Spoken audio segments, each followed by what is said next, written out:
The question that we've been asked is, when I go into my contacts and I actually generate, an intake form, there are several forms. There's a family form and these, generic form. There are several sections. How does that form map to contacts? Let's quickly review that form. So I'm going to open one of those forms. So this is a form that just got generated. And as you see here, it asks for title, and if I would actually go and add a new contact and you can keep the two next to each other, you would see what would go where. So the title would actually go in here. The last name and the first name mapping and the middle name mapping and the birth date are pretty obvious, right? There are also other things like, for example, marital status, which could also get picked here, what kind of marital status is being expressed here. The home address will get picked here, right? And the work address will also get picked here, right? Like we put that as a work address. Then there are several phone numbers, based on what has been indicated, email will be picked here. There's a section here called notes. Whatever the client puts here will actually be picked under the notes section. And this will all be skipped. We cannot intake any of these content, but then at the end, and he just acknowledges it. So that way you have a record. So our suggestion is you store this in your Google Doc or OneDrive, whichever is your document management solution, and then go from there. So let's now fill this form and let's see how that import actually works. So let's say this is Miss Jardine. Her first name is Linda, middle name is Martha, right? I'm just going to pick a birth date. Let's say let's go with 2000. And are you known by any other name? Let's say there's a nickname. Let's say LMJ. And then she can indicate her status. Let's say single. And then her mailing address, let's say that's her home mailing address. You can say 81 King Street. Let's say the city is Ottawa. Then she goes with the postal code of Ontario, K2K 586. Let's say her company is LMJ Incorporation, self-employed, self-employed, and the profession is let's say she's a tailor, right? And work address similarly 82 Queen Street. I'm going to make that let's say Nepean, again Ontario, and postal code is 20PE5. And again, phone number she can give 613 222 3434. Similarly 613 222 3435 and 613 222 3436. And she can indicate that her cell phone is her primary contact. Home email can be Linda at hotmail.com, and work could be Linda at lmjinc.com.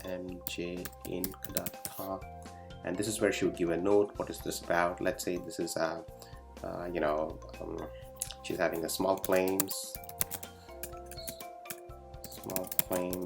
issue with her neighbor over some property dispute or something like that, and here now she can give some information, urgency. Let's say she makes it important, and she can fill more information. She can even tell you how she actually found you. Let's say she found you via Facebook, and she has to acknowledge. Now there's also a validate here where she can just validate, and it will tell you what's missing here, right? In this case, it'll basically tell you that when you validate that she's not marked this as acknowledged, so she can just validate that. Now the next job is actually saving that, right? So that's the generic law 3, and then she will email it to you. When she emailed it to you, all you do is you come into ULaw, and let me show you how to import it. So let me go into document generation, import actually, and then upload. Let me choose the file from the download directory, and that was this one that I was updating. I'm going to upload it, and once I upload it, now what we should see is it says it's successfully uploaded. So let's go and check for Linda and see if all the information that we entered actually got in here. So let me go to the search button here. Let me go to the search button here and search for Linda. And when I search for Linda, oh, here's Linda Jardine. So there it is. So Miss Linda Jardine Martha, ACA LMJ, single, birth date, self-employed, tailor, language. Let's see the notes section. Small claim property, I picked it up. The 2 addresses, the home address and the work address got picked. All the phone numbers got picked. The emails got picked up. So almost everything, that we picked up got actually this. What I'm going to do is I'm just going to try and see the confidence level, because we can give it a score. Let's see what the score comes out to be. Let me enable the bell icon for that. So if I enable the bell icon, what it will do is it will basically measure the score of a contact and tell me how good that contact was. So if I just save it, and it saves it, it's just going to give me a rough score of how good that contact was. So it's now telling me it's like about 95.54%. The only missing information is the fax number. So if your client does a good job of filling in all the details and follows the instructions, you can get almost every information that you wanted from the client. So we really love this method by which we force the quality of information inputted into the system at a very high rate using these forms. To summarize, under document generation, there is a client intake. There are several ones. There's a generic one, there's a second version of the generic one, there's also a family law related one. We strongly encourage that you download these versions, have a look at them, what suits your client based on what kind they are. Now what we really love of these forms is every field here we kind of have used to highlight. When you click on the validate, it'll tell you which ones are really mandatory, right? Because you need the first name, last name, at least the work.